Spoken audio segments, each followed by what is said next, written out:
యేసే పరిష్కారము ప్రేక్షకులందరికీ యేసుక్రీస్తు వారి సర్వశ్రేష్ఠ నామమున వందనాలు. ప్రభువునందు ప్రియా దేవుని బిడ్డలారా, నేటి దినము దైవజనులు డాక్టర్ బిషప్ కారుపాటి శ్యాన్సాగర్ గారి ద్వారా గాడ్ ఆఫ్ ద బైబుల్ అనే అంశాన్ని గురించి మనము ధ్యానం చేసుకుందాము.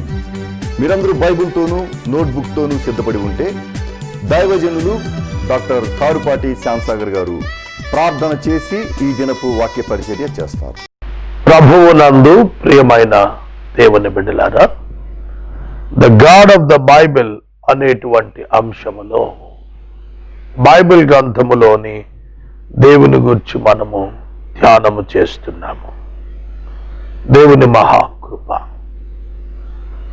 ఈ వర్తమానములు మీకు దీవెనకరంగా ఉన్నాయి అని నేను భావిస్తున్నాను. మీరు కూడా భావిస్తే ఒక SMS ద్వారా ఈ స్క్రీన్ పై ఉన్నటువంటి నంబర్కు మీ అభిప్రాయం, మీ ప్రార్థన మనవి పంపండి. ప్రార్థిస్తాను. ఒక ఎపిసోడ్ ప్రసారం ద్వారా అతి తక్కువ వ్యయము చేత ఒక పైసా వెచ్చించితే 100 మందికి వాక్యం వెళ్లే కృప దేవుడిచ్చాడు మీడియా ద్వారా. 1 నయా పైసా is equal to 100 people. 5 crores are equal to 5,000. Very little amount. దీని ద్వారా దేవుని యొక్క వాక్యము ఎందరి జీవితాల్లో పనిచేస్తుందో మనకు తెలియదు. It is the act of the Holy Spirit. ఒక మాట గుర్తుపెట్టుకోండి, ఒక మనిషి ఆత్మ విలువ అనంత విశ్వము విలువ కన్నా అత్యధికము. కావున రక్షణ సువార్త ప్రకటన చేసేవారి కంటే ప్రకటింప చేసేవానికి గొప్ప భాగ్యం ఉన్నది. కావున I welcome you to be the sponsor of the scripture. ప్రార్థన. మమ్మల్ని మిక్కిలిగా ప్రేమిస్తోన్న మా తండ్రి, వందనములు. మిమ్మల్ని ధ్యానిస్తుంటే గుండె ఉప్పొంగుచున్నది ప్రభువా. తృప్తిని భావన పొందుచున్నాము తండ్రి. మా ప్రేక్షకులు నిన్ను ఎరుగునట్లు చేయము. అనేక మంది బిడ్డలు ఆర్థిక కృపను పొందిన వారు ఇక్కడ ఉన్నారు. వారు ముందుకు వచ్చి కోట్ల ప్రజల వాక్యం వినున్నట్లుగా సహకరించు కృపను వారికి ఇవ్వని అడుగుచున్నాము. వాక్యము ద్వారా మాతో మాట్లాడము. యేసు నామమున అడుగుచున్నాము తండ్రి, ఆమేన్.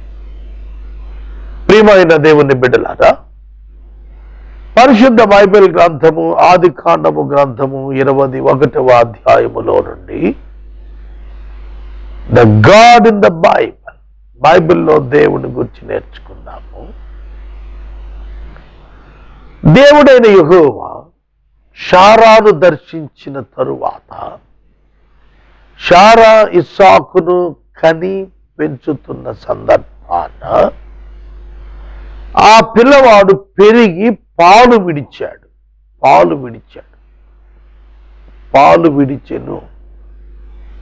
మనం కూడా ఇండ్లల్లో చిన్నపిల్లలు పాలు మానినప్పుడు విందు చేసుకుంటాము. ఇంకా మన కల్చర్లో అయితే గుమ్మం దాటాడని ఒక ఫంక్షన్ చేస్తారు, బోర్ల పడ్డాడని ఏదో బొబ్బట్లు పెడతారు. ఇట్లా రకరకాల, అంటే స్టేజెస్ ఆఫ్ గ్రోత్, ఆ ఎదుగుదలలో ఉన్న దశలను బట్టి సెలబ్రేట్ చేసుకుంటూ ఉంటారు. మా ఇంట్లో కూడా చిన్న బాబు ఉన్నాడు, నా మేనగోడలు డాక్టర్ గారు అబ్బాయి. వాడు పుట్టినప్పుడు చూశాను నేను. ఇప్పుడు ఆ బాబుకి ఒక 9 మాసాలు వచ్చాయి. ఆ బిడ్డను చూస్తే నేను ఎంతో ఆనందపడతాను. Very smiling child, very smiling child. ఆ బిడ్డ యొక్క ఎదుగుదల దశలు నేను గమనిస్తూ వచ్చాను. ఎందుకంటే ఇప్పుడు మా పిల్లలు చిన్నప్పుడు మాకంత టైం ఉండేది కాదు, గమనించేవాళ్ళం కాదు. ఈ చిన్నవాడి ఎదుగుదల every month I have observed. ఇప్పుడు నా కాళ్ళు పట్టుకొని లేచి నుంచుంటున్నాడు, నాకు వేలు చూపిస్తాడు, నన్ను పిలుస్తాడు, నన్ను చూసి నవ్వుతాడు, నన్ను గుర్తిస్తాడు.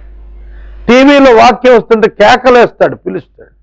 ఒక్కొక్క దశ పెరుగుతాను. తర్వాత పరిగెత్తుతాడు కదా, నడకొస్తే పరిగెత్తుతాడు. ఒక బిడ్డ యొక్క దశలు ఏ విధంగా ఉంటాయో మనం తెలుసుకున్నాము. కనుక దేవుని యొక్క వాక్యములో కూడాను ఇస్సాకు పెద్దవాడయ్యాడు, పాలు విడిచాడు. ఈ పాలు విడిచిన సందర్భంగా ఒక గొప్ప విందు చేశాడు అబ్రహాం. అది కల్చర్. ఆ రోజు ఆ ఫంక్షన్లో జరిగిన విశేషం ఏమిటంటే, అబ్రహామునకు ఐగుప్తియురాలైన హాగరు కనిన కుమారుడు పరిహసించుట శారా చూచెను. ఇంటి పోరాటం అన్నమాట ఇది. అబ్రహాము ఇద్దరు భార్యలు, Sarah old women, Hagar young women. హాగరుకు ముందు బిడ్డ పుట్టాడు, 13 ఏళ్ల గ్యాప్ ఉంది వాళ్ళిద్దరి మధ్యలో. ఇస్సాకు దేవుని యొక్క వాగ్దాన ప్రకారం పుట్టాడు. శారా తన బిడ్డను చూచి దాసి కుమారుడు నవ్వుతాడా అని చెప్పి, ఈ దాసిని దీని కుమారుని వెళ్ళగొట్టు, ఈ దాసి కుమారుడు నా కుమారుడైన ఇస్సాకుతో వారసుడై ఉండడు అని అబ్రహాముతో అర్థం. ఆ మాట అతనికి దుఃఖాన్ని కలుగజేసింది. మామూలు దుఃఖం కాదు, మిక్కిలి దుఃఖము కలుగజేసింది. ఆ మాట చూడండి. ఎప్పుడైనా మనం పురుషులు, ఒక ఆడపిల్ల ఏదైనంటే, ఒక పురుషుడు ఏడ్చాడు అనుకోండి, ఏమిట్రా నువ్వు కూడా ఆడపిల్ల ఏడుస్తావు, ఏవి ఆడపిల్ల మాటలు నువ్వు పట్టించుకుంటా అంటా కదా. శారా ఎంత డామినెంట్ క్యారెక్టర్ అంటే, అబ్రహాముతో ఏమేం మాట్లాడేసిందో మరి. ఇంకా చాలా మాట్లాడి ఉంటుంది. పరిశుద్ధాత్ముడు ఒక్క మాట రాశాడు, ఈ దాసిని దీని కుమారుణ్ణి. లిటరల్ గా చూడండి, ఆవిడ హాగర్ అని పిలవచ్చుగా, దాసి అని ఎందుకు పిలవాలి? తగ్గిస్తోంది, ఆవిడ స్థాయిని తగ్గించేస్తుంది. అబ్రహామునకు కుమారుడు కదా ఇష్మాయేలు. స్త్రీలు మారారు. భార్య శారా ఇచ్చిన హాగర్ నుండి పుట్టాడు. కానీ అబ్రహాముకు కుమారుడు అంటే ప్రేమ ఉండదా? ప్రేమ ఉంటుంది కదా. కాబట్టి అబ్రహాము చాలా బాధపడిపోయాడు, మిక్కిలి దుఃఖపడిపోయాడు. ఏమిటి ఈవిడ ఇట్లా మాట్లాడుతోంది? అలా దుఃఖపడుతున్నప్పుడు 12వ వచనం ప్రారంభం నాకు బాగా ఇష్టమైన మాట అండి. Whenever you are in sorrow, నువ్వు దుఃఖములు ఉన్నప్పుడు, విచారములు ఉన్నప్పుడు, బైబిల్ గ్రంథంలోని దేవుడు ఎటువంటి వాడు తెలుసా? పిలవకుండా వచ్చేస్తాడు, పిలవకుండా వస్తాడు. నువ్వు పిలిస్తే వచ్చేవాడు కాదు, నువ్వు ఆహ్వానిస్తే వద్దాములే అని ఎదురు చూసేవాడు కాదు. పిలవకుండా వస్తాడు, పిలవకుండా వస్తాడు. వెంటనే దేవుడు మాట్లాడుతున్నాడు. అయితే ఆ దేవుడు ఈ చిన్నవాణిని బట్టి, ఈ దాసిని బట్టి నువ్వు దుఃఖపడద్దు. శారా నీతో చెప్పే ప్రతి మాట, ప్రతి విషయములో ఆమె మాట విను. ఇస్సాకు వలన అయినదే నీ సంతానం అనబడుతుంది. అయినా సరే ఈ దాసి కుమారుడును నీ సంతానమే గనుక అతనిని కూడా ఒక్క జనంగా చేస్తాను అని అబ్రహాముతో చెప్పెను. God consoled Abraham by revealing the great future of Ishmael. ఆ దాసిని వెళ్ళగొట్టని తిట్టేసింది బాగా. హట్ అయ్యాడు అబ్రహాము. అలా హట్ అయినప్పుడు దేవుడు పిలవకుండా వచ్చాడు. ఎబ్బోకు రేవులో యాకోబు దగ్గరకు కూడా పిలిస్తే వచ్చిన దేవుడు కాదు, ఈయన పిలవకుండా వచ్చాడు. దేవుడు పిలవకుండా వస్తాడు. మనం పిలిస్తే వచ్చేవాడు కదా, ఆయన మనల్ని ఎత్తుక్కుంటూ వచ్చేవాడు. ఆయన సర్చ్ చేస్తున్నాడు. మనం హోరేబు పర్వతం దగ్గర ఆయన దిగి వచ్చాడు. నువ్వు నేను పిలిస్తే వచ్చిన ఆయన కాదు, ఆయన పిలవకుండా. బైబిల్లో ఆదాం పిలిస్తే వచ్చిన ఆయన కాదు, ఏదైనా మనవలు ఆయనంతటా ఆయన వచ్చాడు. కనుక మనం పిలిస్తే వచ్చే దేవుడు అనే అపోహ నుండి తొలగిపోండి. దేవుడిని గురించి అసలు మీరు నువ్వు పిలిస్తే ఆయన రావటం ఏంటి? అసలు నువ్వేమైనావు ఎరిగి ఆయన రావాలి. కానీ నువ్వు పిలిస్తే వచ్చేవాడైతే ఏం తెలియనివాడు, నిన్ను ఎరిగి నీ దగ్గరికి వచ్చేవాడు సమస్తం తెలిసినవాడు. ఏం తెలుసు అంటే సమస్తం. ఏం సమస్తం? Until the end what will happen to you. అంతము వరకు నీకేం సంభవిస్తుందో ఎరిగినవాడు కనుక ఆయన మాట నువ్వు బ్లైండ్గా నమ్మచ్చు. No doubt in it, no doubt in it. తెలుసుకోండి మై డియర్ ఫ్రెండ్స్, ప్రియమైన స్నేహితులారా, మీరు గ్రహించాలి మాట. అయితే దేవుడు ఆ చిన్నవాణిని బట్టి దుఃఖపడవద్దయ్యా. You don't know the future of Ishmael, but I know the future of Ishmael. Ishmael భవిష్యత్తు నాకు తెలుసు, హాగర్ భవిష్యత్తు నాకు తెలుసు. అతని నుంచి 12 మంది రాజులు వస్తారు. మాటలు కాదు, గొప్ప జనం అవుతారు. ఏం వదిలిపెట్టండి. నిన్ను బట్టి అతను కూడా నేను జ్ఞాపకం చేసుకుంటాను. అతను కూడా నీ కుమారుడే కదా. అయితే వాగ్దానము మాత్రము ఇస్సాకు వలననే నెరవేరుతుందయ్యా. నేను చెప్పాను కదా నీకు, నీ సంతానమును బట్టి లోకమును నేను దీవిస్తాను అన్నది ఎవరి వలన? ఇస్సాకు వలన వచ్చు యేసుక్రీస్తు వలన మాత్రమే. ఇస్సాకు వలన వచ్చు యేసుక్రీస్తు వలన మాత్రమే లోకములోని అన్ని వంశములు దీవించబడతాయి. నీవు అక్కడ ఆశీర్వదించబడ్డావని లోకం తెలుసుకుంటుంది. అది ఇస్సాకు వలననే సాధ్యము అవుతుంది, ఇష్మాయేలు వల్ల కాదు. దీని మీద ఇప్పుడు చాలా డిబేట్స్, చాలా రకాలైన వ్యాఖ్యానాలు ఉన్నాయి. అవసరం లేదు అసలు. What was written here is final. ఇక్కడ రాయబడింది ముఖ్యము, అంతిమం. ఏకజనంగా చేస్తారన్నాడు. తర్వాత మీకు ఒక మాట చెప్పి నేను ముందుకెళ్తాను. మన స్టేటస్ ఏమిటి అసలు యాజ్ ఎ హ్యూమన్ బీయింగ్?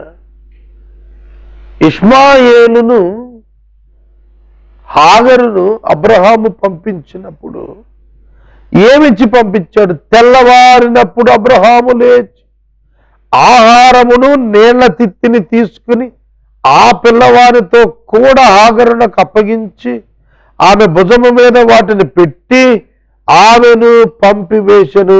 ఆమె వెళ్లి బయర్షబారణ్యములో ఇట్టు అట్టు తిరుగుచుండెను. ఎట్లా అండి? ఎవరికి అప్పచెప్పేశాడు? ఇష్మాయేలును ఆవిడికి అప్పచెప్పాడు, ఇద్దరిని దేవుడికి అప్పచెప్పాడు. ఇక వాళ్ళు బయలుదేరి బయర్షబారణ్యంలో తిరుగుతున్నారు. ఎంతసేపు ఉంటుందండి ఆహారం? ఎంతసేపు ఉంటుందండి నీళ్ల తిత్తి?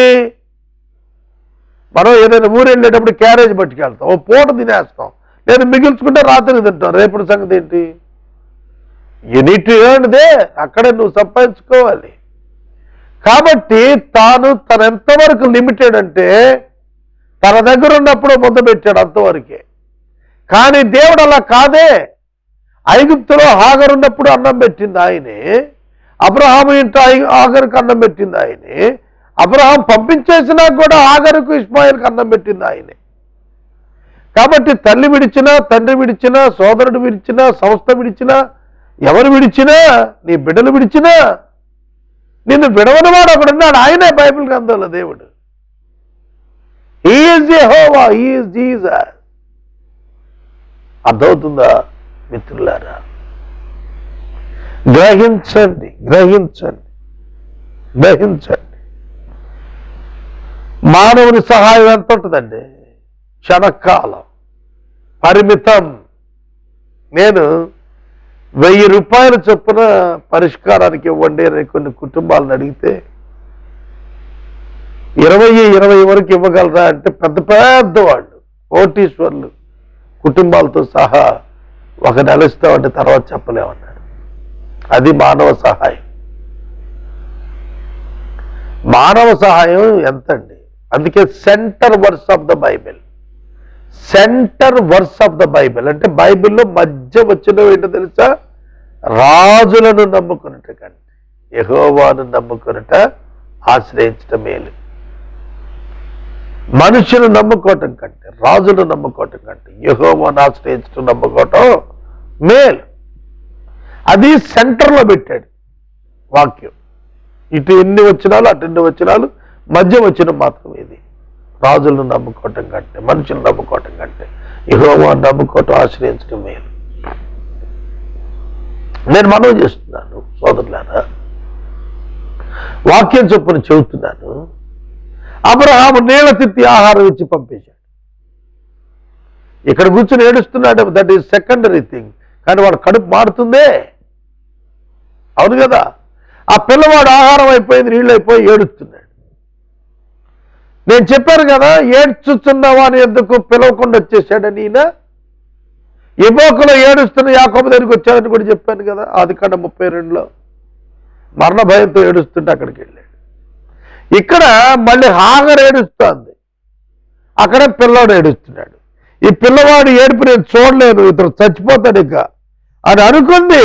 15వ వచనంలో ఈ పిల్లవాడి చావు నేను చూడలేను, ఈ పిల్లవాడి చావు నేను చూడలేను. ఏమిటండి ఇది? అబ్రహాంకేమో దేవుడు ఈ పిల్లవాడు గొప్ప జనం అవుతాడని చెప్పాడు. హాగర్ అంటది ఈ పిల్లవాడు చావు నేను చూడలేనంట. పిల్లడు చనిపోతాడా? ఆవిడకి తెలుసా? ఏడుస్తుంటే అట్లాంటి ఆలోచనలు వస్తాయి, విచారంలో రకరకాల ఆలోచనలు వస్తాయి. ఆ ఆలోచనలో కృంగుబాటు వచ్చేస్తుంది. దాని ప్రకారం ఏవేవో ఆలోచిస్తుంది. దేవుని మీద విశ్వాసం ఉంచితే ఎన్ని పోతాయండి. దేవుడు ఆ చిన్నవాని మొర వినెను. వేట దూరం వెళ్ళి హాగరు అతనికి ఎదురుగా అక్కడ కూర్చుని ఎలుగెత్తి ఏడ్చిందంట బిగ్గరగా. దేవుడా నా బిడ్డను ఒక్కసారి చూడయ్యా అని ఏడ్చింది. అంతే, దేవుడు అక్కడికి వచ్చాడు. దేవుడు ఆ చిన్నవాడిని మొర వినెను పరలోకంలో. అప్పుడు దేవుని దూత ఆకాశం నుండి హాగరును పిలిచి, హాగరు నీకేమొచ్చింది? భయపడకు. నా మాట జాగ్రత్తగా వినాలి. దేవుని దూత ఆకాశం నుండి మాట్లాడుతుంది. జాగ్రత్తగా వినాలి. దేవుని దూత ఆకాశం నుండి మాట్లాడుతున్నాడు. భూమి మీద నుండి హాగరు వింటోంది. భూమి మీద ఇష్మాయిలు ఏడుస్తున్నాడు. ఏమన్నాడో తెలుసా దూత? అద్భుతమైన మాట చెప్పాడు. ఏమంటున్నాడు తెలుసా? వాడు ఉన్న చోట, ఆ చిన్నవాడు ఉన్న చోట దేవుడు, ఉన్న చోట దేవుడు వాని స్వరము విని ఉన్నాడు. God is present with Ishmael on earth. ఇప్పుడు చెప్పండి, అసలు ఎవరా దేవుడు? దేవుడు మనకు తోడు అని అర్థం ఇచ్చు ఇమ్మానుయేల్. ఇమ్మాన్యుయల్ అంటే అర్థం ఏంటి? God is with us who are crying, who are in tears. గ్రహించాలి మిత్రులారా, కన్నీళ్లలో ఉన్నటువంటి వారిని చూచి వారి యొద్దకొచ్చి వారితో ఉండి వారిని ఓదార్చు దేవుడు, వారికి నిరీక్షణిచ్చు దేవుడు. అబ్రహాము ఈ సంఘటన జరిగినప్పుడు 100 + 1 or 2 years. ఎందుకంటే 86వ ఏట ఇష్మాయేలు పుట్టాడు అబ్రహాం, 100వ ఏట ఇస్సాకు పుట్టాడు. ఇస్సాకు పాలు విడిచినప్పుడు 1 or 2 years, మాక్సిమం 3 years. కాబట్టి 103 సంవత్సరాల వయసులో ఉన్నాడు అబ్రహాం. ఇద్దరు చూస్తే ఒక 16-17 సంవత్సరాల వయసులో ఉన్నాడు Ishmael. Hagar very young women. కనుక మనం చూస్తున్నప్పుడు అబ్రహాం 175 ఏళ్ళు బతికాడు.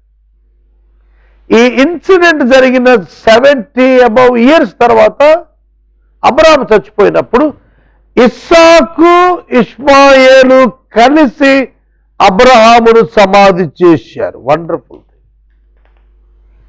మీరు గమనించాలి నా మాటలు. ఇస్సాకు అబ్రహాము కలిసి, ఇస్సాకు ఇష్మాయేలు కలిసి అబ్రహామును సమాధి చేశారు. అబ్రహాము యొక్క మరణమును గూర్చి ఆదికాండము గ్రంథము 25వ అధ్యాయము 7వ వచనం రాస్తోంది. అబ్రహాము బ్రతికిన సంవత్సరములు 175 years. అబ్రహాము నిండు వృద్ధాప్యమునకు వచ్చి మంచి ముసలితనమున ప్రాణం విడిచి మృతి పొంది పితరుల దగ్గరకు చేర్చబడెను. హిత్తీయుడైన సోహరు కుమారుడు ఎఫ్రోను పొలమందు మక్పెల గుహలో అతని కుమారులకు ఇస్సాకును ఇష్మాయేలును అతనిని పాతి పెట్టిరి. అది మమ్రే ఎదుట ఉన్నది. These two brothers were attended the burial of Abraham.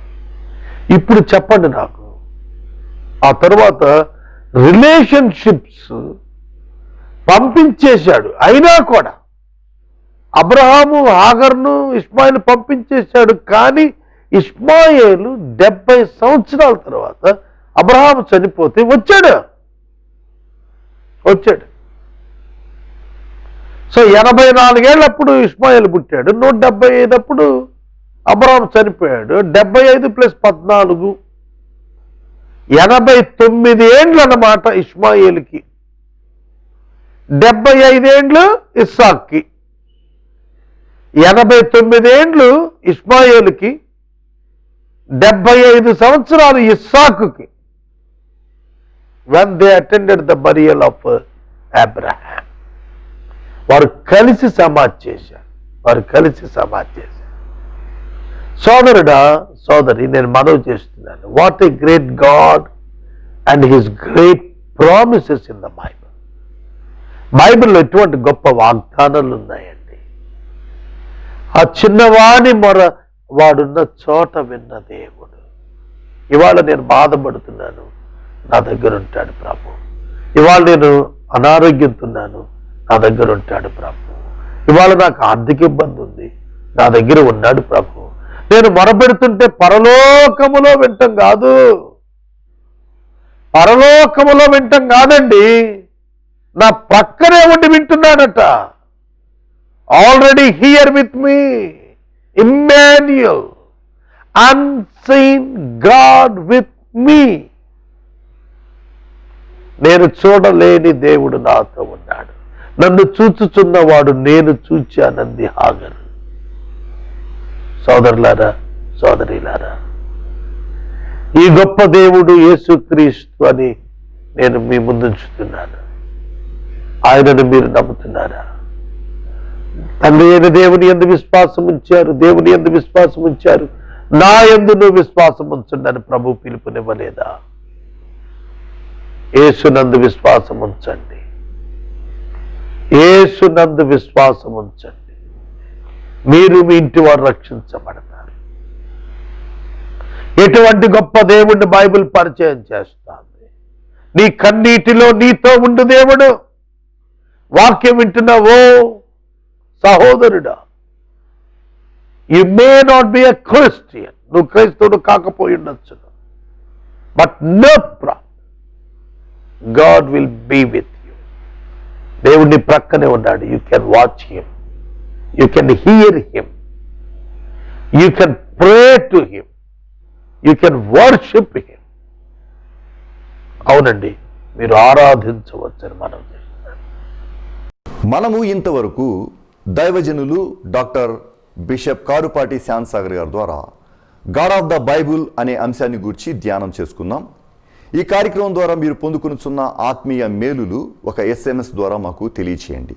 మీ ప్రార్థనా మనవులు మాకు తెలియచేస్తే ఏసే పరిష్కారం కార్యాలయంలో ఏర్పాటు చేసిన ప్రత్యేక ప్రార్థనా శిబిరంలో మీ కొరకు ప్రార్థిస్తాం. మీ కుటుంబ పక్షముగా ఒక ఎపిసోడ్కు ఆర్థిక సహకారము అందించాలి అనుకునేవారు స్క్రీన్పై డిస్ప్లే అవుతున్న మా అకౌంట్ నెంబర్కి పంపించండి.